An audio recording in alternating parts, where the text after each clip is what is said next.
The moment everything changed. June 23rd, 1941.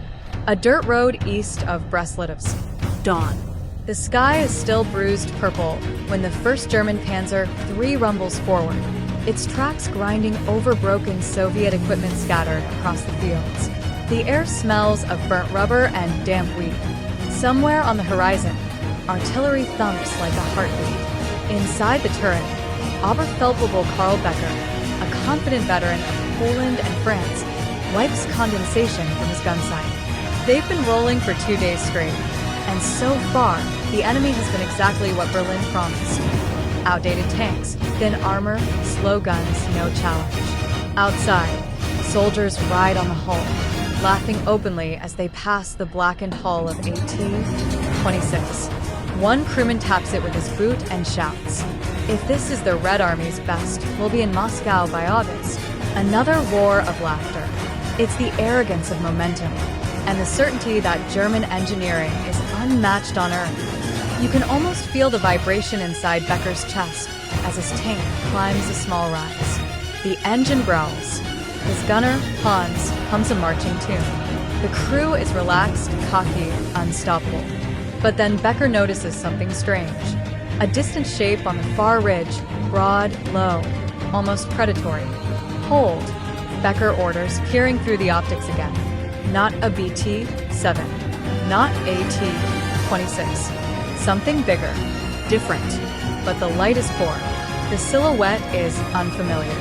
Before he can speak again, a Soviet shell screams across the open field and slams into the side of a Panzer 30 meters to their right. A bright flash, then smoke. Becker freezes. That gunfire didn't sound like anything they'd heard yet. Not the weak crack of the 45 millimeters. This was deeper, angrier. Radio chatter explodes in Becker's headphones. Unidentified tank. Heavy armor. Repeat. Heavy armor. Hans swallows hard. "Sir, what is that thing?" Another German tank fires. The shell ricochets off the unknown silhouette and spins into the air like a thrown coin. A direct hit, and the enemy didn't even flinch.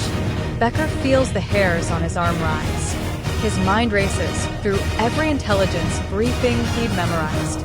Nothing matches that shape, that armor, that resilience. The thing on the ridge turns slightly, angling its turret like an animal noticing prey. Sunlight catches its armor, sloped, thick, impossibly modern. For the first time since the invasion began, Becker's confidence cracks. "God in heaven," he whispers. "What have the Russians built?" The ridge erupts with engine growls, more of them.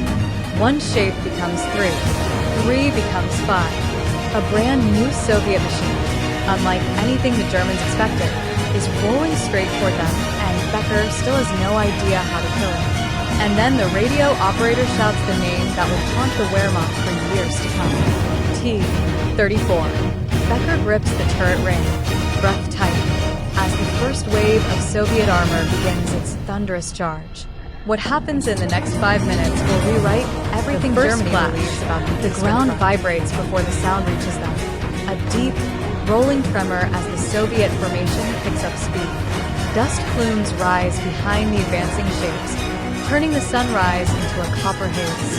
Becker leans into his periscope, heart thudding in his throat. You can almost hear his pulse over the engine. Driver, pivot left. Gunner, load AP, he snaps. Hans slams a shell into the breach. The sharp metallic clack echoes inside the cramped turret. The Panzer III swings toward the oncoming monsters, its narrow tracks groaning in protest. Becker steadies himself. Target the lead tank. Aim low, try the tracks. Hans draws a controlled breath, squeezes the trigger, and boom. The recoil shudders through the turret. Becker watches the round streak across the field and smash into the T-34's left track. But again, impossibly, the Soviet tank barely reacts. It keeps coming like a charging animal shaking off a pebble. Then the T-34 answers. A flash from its long 76mm gun. A violent crack splits the air. The shell punches straight through a Panzer IV ahead of them. A Panzer IV, supposedly Germany's best. Flames burst from its hatches as the crew inside screams for only a second before going silent. Hans's voice falters. Sir, that was at 800 meters. Becker forces his mind to stay sharp. Reload. Driver. Reverse. Keep distance. But it's already too late. The Soviets are closing the gap with terrifying speed. Their engines roar like metal beasts let off a leash. Machine gun fire rattles across the German line as infantry scramble for cover, some firing uselessly at the thick Soviet hulls. A T-34 cuts hard to the right, slashing across Becker's field of view. Its sloped armor gleams, angled in a way that deflects shells without effort. No tank on Earth looks like this.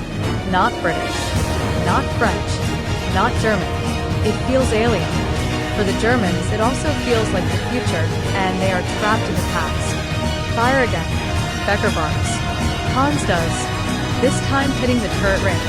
Sparks flying where steel meets steel.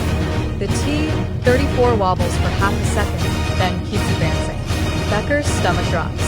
The Soviet tank doesn't slow, doesn't hesitate, doesn't acknowledge the hints.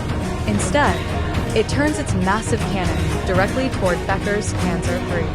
He feels the air leave his lungs. Hard right, hard right. Now, he roars. The driver slams the steering levers. The world outside jerks violently. Mud spraying, tracks grinding, the Panzer skidding sideways.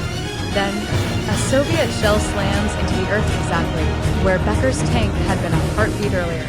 The explosion rocks the field, showering the hull with dirt and stones. The concussion rattles Becker's teeth. Hans grips the loader's handle with white-knuckled terror. They're tearing us apart, but Becker isn't listening, because as the battlefield unfolds, he sees something even worse. More Soviet armor pouring through the tree lane behind the first wave. Dozens. T-34s mixed with the heavier KV-1s, giants the Germans have never even seen before. The Red Army isn't collapsing. It's awakening.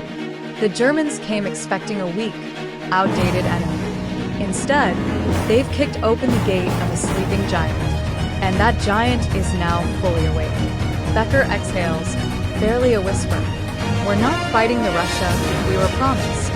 He presses his headset tighter. Command, we need reinforcements. Immediate reinforcements. Static answers him. The radio is chaos. And in that chaos, the Soviets keep coming. The collapse of certainty. The battlefield is now a storm of steel and screams. German lines, once confident and orderly, buckle under the sudden weight of the Soviet assault.